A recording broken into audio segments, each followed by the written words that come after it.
पूरे देश में एक तरफ जहां कोरोना के कारण लोग बेरोजगार होते जा रहे हैं, लोग बागों को मजदूरी नहीं मिल रही है, वहीं हर चीज़ महंगी होती जा रही है। दाल, खाने का तेल, आटा, चावल, ये सब डीजल पेट्रोल महंगे होते जा रहे हैं। खाना पकाने के गैस की टंकी का बड़ा प्रचार किया था मोदी जी ने, कहा था हमने मुफ्त में दिए, जबकि मुफ्त में नहीं दिया था, उसकी वसूली की गई थी। उसके भाव भी लगभग 350 रुपया प्रति टंकी पिछले 7 महीने में महंगी हो गई। पेट्रोल डीजल के भाव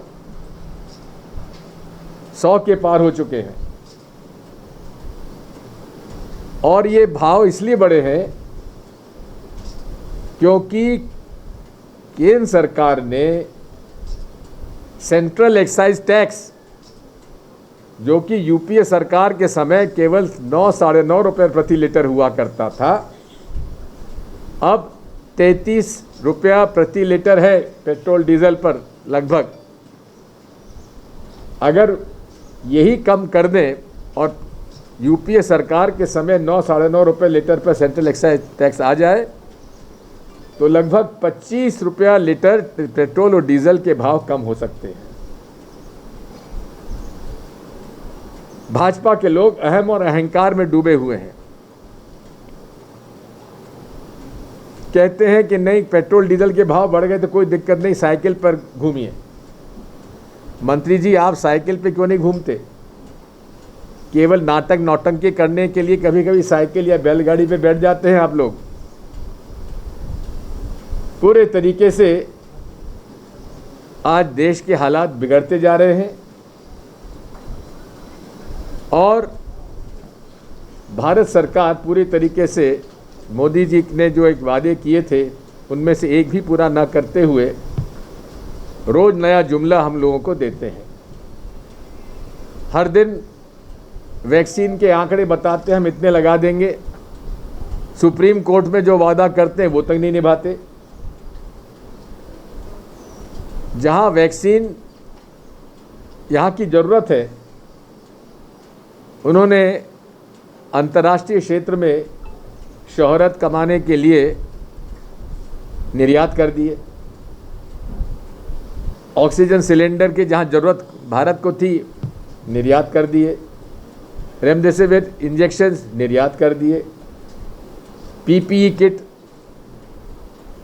निर्यात कर दिया था। अब धीरे धीरे और भी बातें खुलती जा रही हैं। मोदी जी को अंतर्राष्ट्रीय छवि की बहुत चिंता रहती है, लेकिन अब अंतर्राष्ट्रीय छवि का हाल क्या होगा जब फ्रांस ने राफेल खरीदी में जांच बिठा दी। वहाँ तो जांच शुरू हो गई, लेकिन भारत में जिन लोगों ने भ्रष्टाचार की राशि ली है, कमीशन लिया है, उनकी जांच शुरू भी नहीं हुई। और जिन व्यक्तियों ने मोदी जी को क्लीन चिट दी, उनको राज्यसभा से और भी बड़े बड़े पदों पर सुशोभित किया गया है।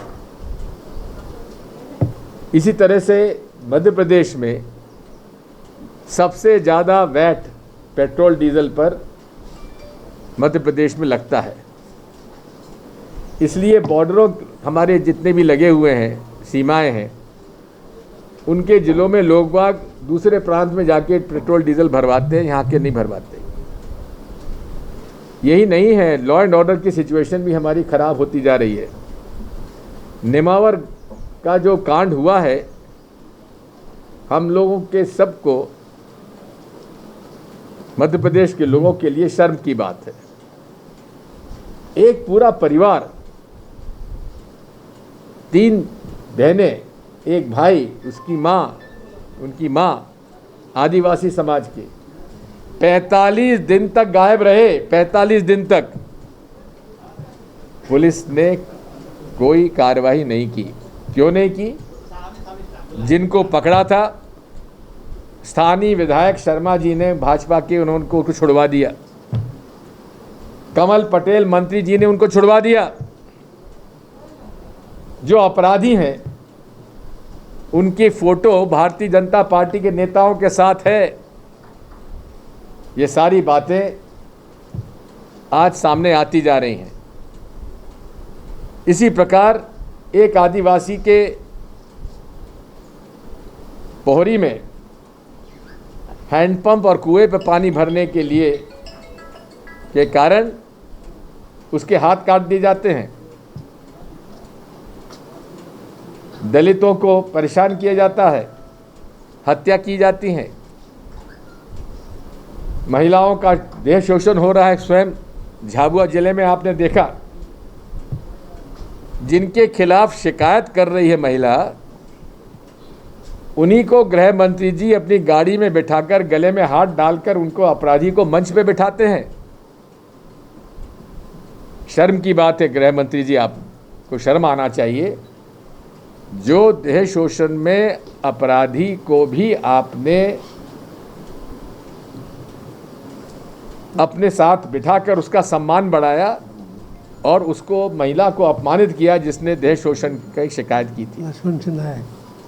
लक्ष्मण सिंह नायक जो कि भाजपा का जिला अध्यक्ष है। और ये पहली घटना नहीं, इसके पहले भी 2-3 घटनाएं और इन्हीं व्यक्ति के साथ हो सकती है। यही चाल चरित्र चेहरा है भारतीय जनता पार्टी के नेताओं।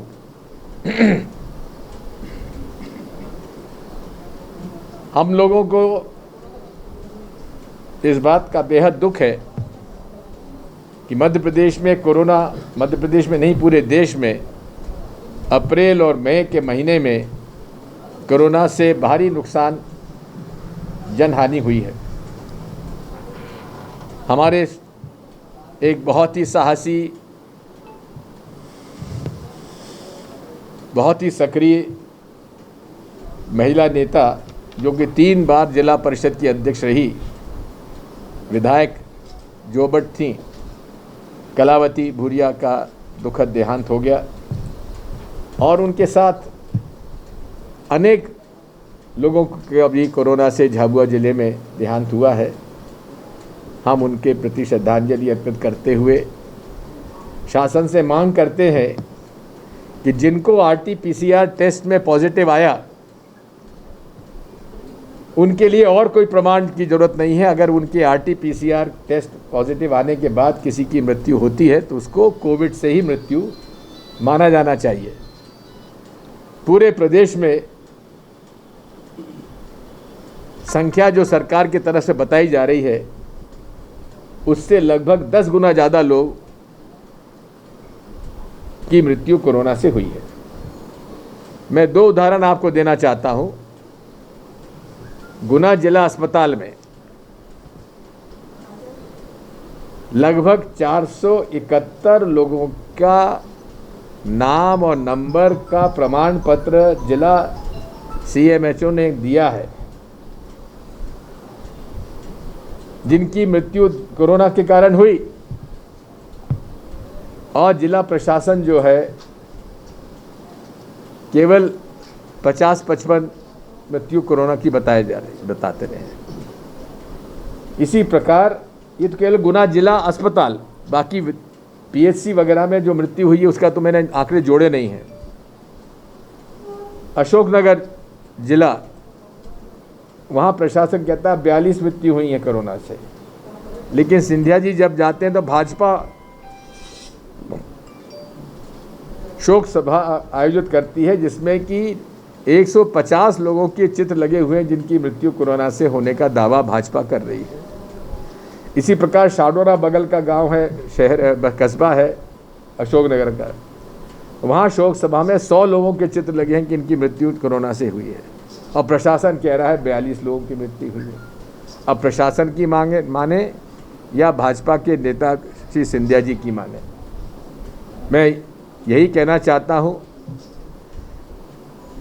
कि कोरोना से संघर्ष में मोदी जी के नेतृत्व में पूरे देश में सरकार फेल हुई है और हम धन्यवाद देते हैं उच्चतम न्यायालय के माननीय न्यायाधिपतियों को, जिन्होंने कि आदेश दिया है केंद्र सरकार को कि वे मुआवजा तय दें, जिससे मोदी सरकार पीछे हट रही थी।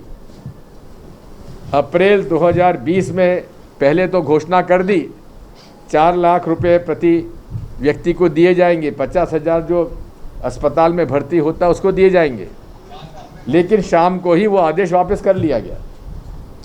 मोदी जी का काम करने का तरीका अपना ही है, वो निर्णय पहले लेते हैं, सोचते बाद में है। नोटबंदी में ऐसे ही हुआ, नोटबंदी कर ली, 87% नोट मार्केट से बाहर, नए नोट छापे नहीं। कहा था इससे भ्रष्टाचार समाप्त हो जाएगा, काला धन वापस आ जाएगा, आतंकवाद समाप्त हो जाएगा, नकली नोट समाप्त हो जाएंगे, कुछ नहीं हुआ। फिर वही हाल। उन्होंने कहा कि इसमें डिजिटल करेंसी, डिजिटल ट्रांजैक्शन ज़्यादा बढ़ जाएंगे, नोटों में कमी आ जाएगी। जनाब, नोटों में कमी नहीं आई है। जब नोटबंदी हुई थी तब करेंसी सर्कुलेशन में थी 17.5 लाख करोड़। आज आरबीआई के आंकड़े बताती है 27 लाख करोड़ करेंसी मार्केट में है, यानी कि 10 लाख करोड़ नोटबंदी से और आज के बीच में बढ़ी है। अब ये करेंसी बढ़ने का कारण क्या है? मोदी जी आप हमें बताएंगे क्या? जब आप कहते थे हम लोग करेंसी घटाना चाहते हैं, डिजिटल ट्रांजैक्शन ज़्यादा करना चाहते हैं। इसी प्रकार जीएसटी, बिना सोचे समझे जीएसटी को लागू कर दिया। आज भी उसमें परिवर्तन होता चला जा रहा है, रोज़ नए आदेश आ रहे हैं, हर चीज़ ऑनलाइन हो गई। ऑनलाइन की हालत देख रहे हैं कि जो बेचारा कस्बे में जहां सर्वर डाउन है, ऑनलाइन वो फॉर्म नहीं भर पा रहा है, उस पर पेनल्टी लगती है। कोरोना में बच्चों को ऑनलाइन पढ़ाई कराने का वो है। अब गरीब आदमी का परिवार का बच्चा तो कहाँ से स्मार्टफोन लाएगा? कनेक्टिविटी है नहीं, कहाँ से काम चलेगा? इसमें कोई ना कोई रास्ता निकालना चाहिए।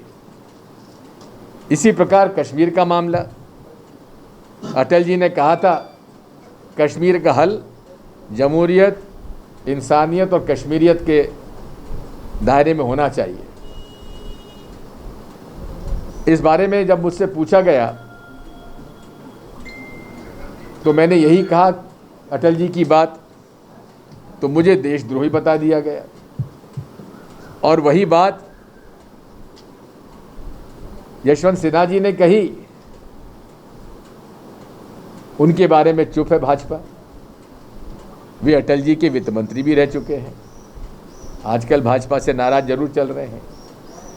अब जिन लोगों को देशद्रोही कहा था, गुपकार गैंग कहा था भाजपा ने, जिन लोगों को जेल में बंद कर दिया था, फारूक अब्दुल्ला साहब, उमर अब्दुल्ला साहब, महबूबा मुफ्ती और भी हमारे जो जम्मू कश्मीर के लोग थे,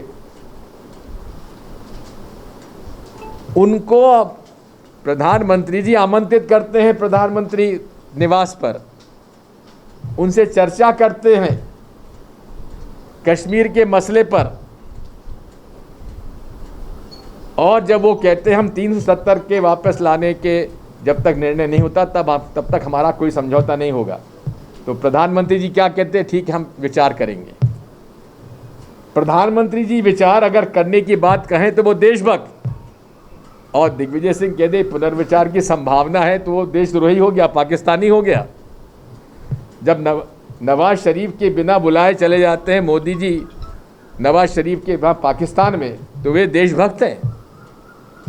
तालिबान से गुप्त रूप से भारतीय जनता पार्टी की सरकार चर्चा कर रही है, वे देशभक्त हो गए। कांग्रेस की यूपीए सरकार में कभी भी तालिबान और तालिबानियों से न चर्चा हुई, न कभी हो सकती। ये पूरे तरीके से भारतीय जनता पार्टी और मोदी जी उन सभी लोगों से मिले हुए हैं जो कि धर्म के नाम पर समाज को बांटते हैं। आज मैं देख रहा था, ओवैसी जी उत्तर प्रदेश में चुनौती देते हैं योगी जी को, और योगी जी उस चुनौती को स्वीकार करते हैं। अरे एमआईएम के नेता ओवैसी जी, आपका क्या अस्तित्व है भाजपा वहाँ पे उत्तर प्रदेश में, जो आप उत्तर प्रदेश के मुख्यमंत्री को, भाजपा को आप चुनौती दे रहे हैं और इतनी गंभीरता से योगी जी ले रहे हैं कि चुनौती स्वीकार कर रहे हैं। ये दोनों एक सिक्के के दो पहलू हैं, दोनों मिली भगत है दोनों की, भाजपा की और एमआईएम की, क्योंकि देश को बांटकर उसी तरह बांटना चाहते हैं जिस तरह से हिंदू महासभा, आरएसएस और मुस्लिम लीग आज़ादी के पहले अंग्रेज़ों की हुकूमत का साथ देते थे। बांट के राजनीति करो, फूट डालो, राजनीति करो, राज करो। गोरे चले गए, इन लोगों को छोड़ गए। ये हालात है।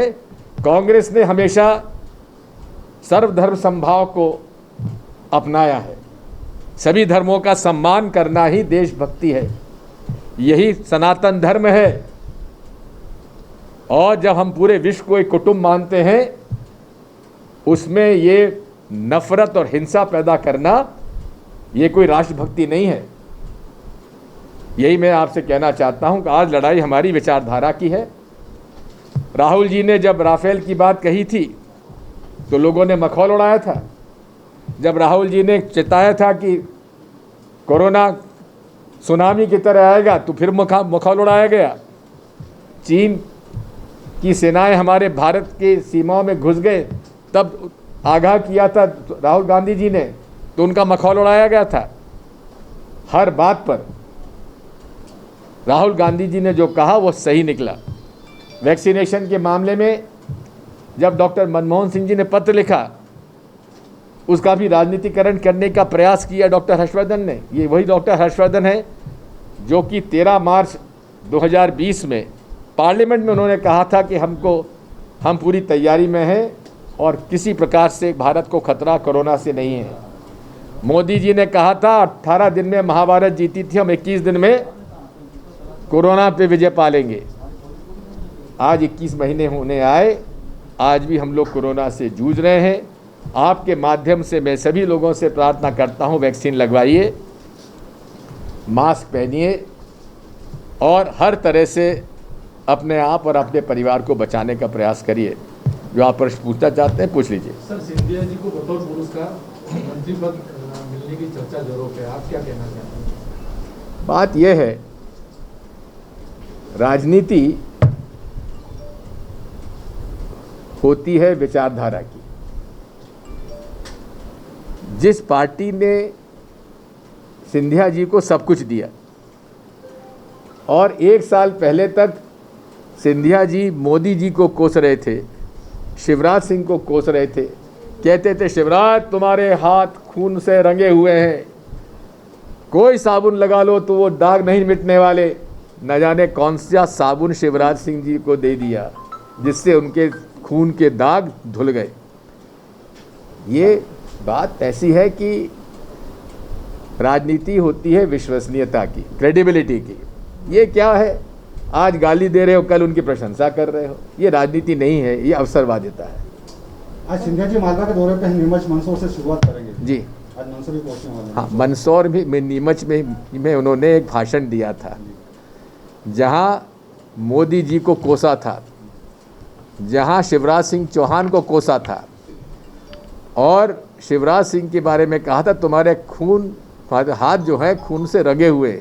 आप लोग जरा पूछिए सिंधिया जी आज कहाँ चले गए वो सब। ये ट्विटर को लेके जो मुद्दा चल रहा है, ट्विटर अभिव्यक्ति की बात यह है कि दोहरा मापदंड अपनाया जा रहा है। फेसबुक, व्हाट्सएप में भी वही हो रहा है। उस पर ध्यान नहीं है रविशंकर प्रसाद जी का, क्योंकि ट्विटर ने उनकी बात को इसलिए नहीं माना क्योंकि उनकी जो पॉलिसीज़ हैं उसको वो पालन करते हैं। केवल ट्विटर को ये टारगेट कर रहे हैं। टारगेट करना है तो सबके साथ समान व्यवहार होना चाहिए। कानून में सब बराबर है।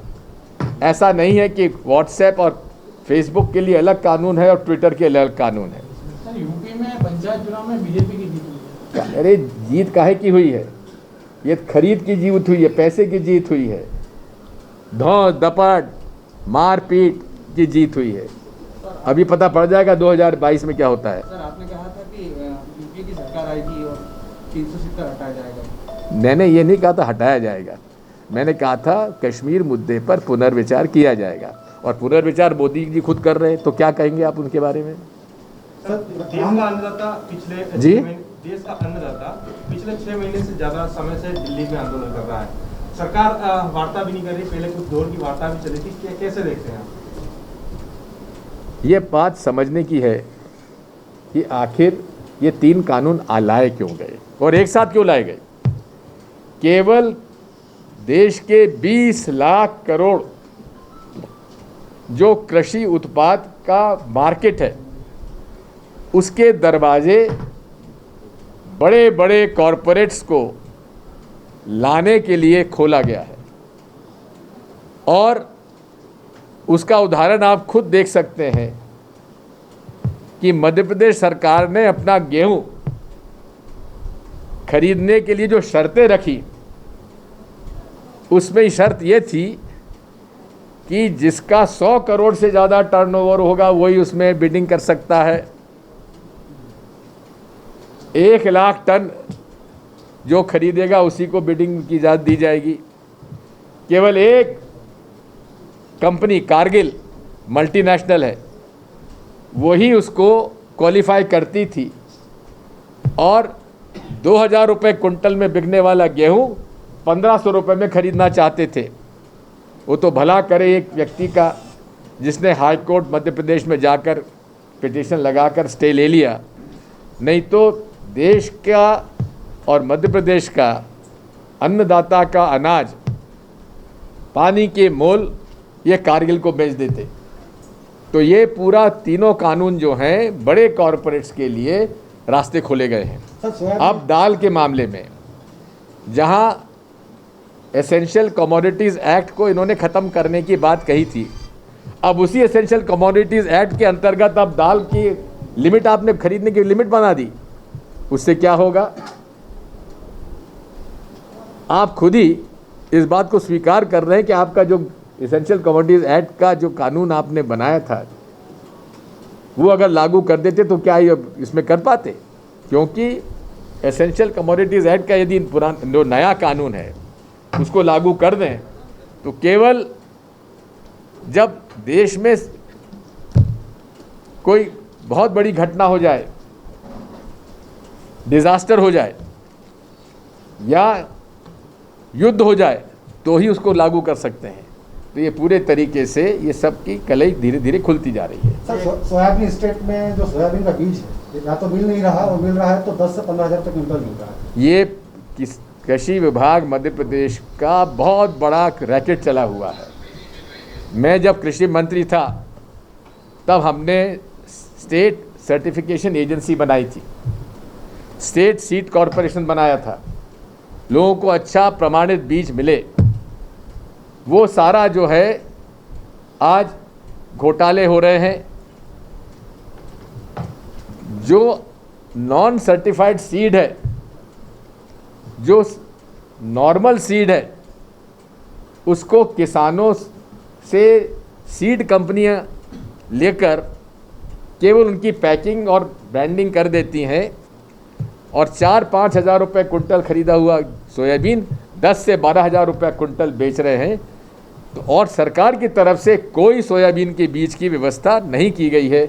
हम उसका विरोध करते हैं। नकली बीज, नकली खाद और नकली दवा लगभग हर साल 2 से 4 हजार करोड़ का कमीशन भारतीय जनता पार्टी के नेता और अधिकारी मिलकर खाते हैं। बीजेपी जिला अध्यक्ष पे महिला शोषण के आरोप लगे, तो कांग्रेस की ओर से इस बारे में क्या पहल की जाएगी, आपकी ओर से क्या कहेंगे? अरे पहल हमारी ये की जाएगी कि हम उजागर कर रहे हैं उसको, और क्या पहल होती है? क्लब हाउस हैं? क्लब हाउस चेक का जो इश्यू बना है, हाँ, उसको लेकर आप क्या कहेंगे? मैं कह चुका हूँ। सर राम धन्यवाद। मंदिर निर्माण को लेकर जो जमीन घोटाले हाँ हाँ हाँ, आपदा में अवसर, आपदा में अवसर ढूंढते हैं भ्रष्टाचार का भाजपा के नेता लोग। अब आस्था में भी अवसर ढूंढ लिया भ्रष्टाचार का। भगवान राम के मंदिर निर्माण की जमीन में भी घोटाला। श्रीमान, आधे घंटे में 2 करोड़ की जमीन 18.5 करोड़ में हो गई, और बेचने वाला जो खरीदता है 2 करोड़ में, उसके भी विटनेस वही, एक भाजपा का महापौर और एक उसका रिश्तेदार। और आधे घंटे बाद जब मंदिर 18.5 करोड़ में खरीदता है तो भी विटनेस वही है। आज सारे अयोध्या के महंत स्वयं नित्य गोपाल दास जी के जो नंबर 2 हैं, गोपाल दास जी, महंत गोपाल दास जी, जो ट्रस्टी हैं, वो खुल के कह रहे हैं हमको बताया नहीं जाता, ये सब चंपत राय और विश्व हिंदू परिषद के लोग खा जाते हैं। एक जमीन, सरकारी जमीन 20 लाख रुपए में खरीदी जाती है, सरकारी जमीन नजूल की, जिसे स्वयं सब रजिस्ट्रार कह रहा है ये सरकारी जमीन है। सरकारी जमीन 20 लाख रुपए में खरीदता है एक व्यक्ति, और वही व्यक्ति 2 महीने में उसको बेच देता है 2.5 करोड़ में। अब इसको ये आस्था में अवसर ढूंढ के भ्रष्टाचार नहीं है तो क्या है? ये किसी के सगे नहीं है, ना राम के सगे हैं, ना सनातन धर्म के सगे हैं। इन्हें केवल चाहिए पैसा, और पैसे के दम पर सत्ता। धन्यवाद।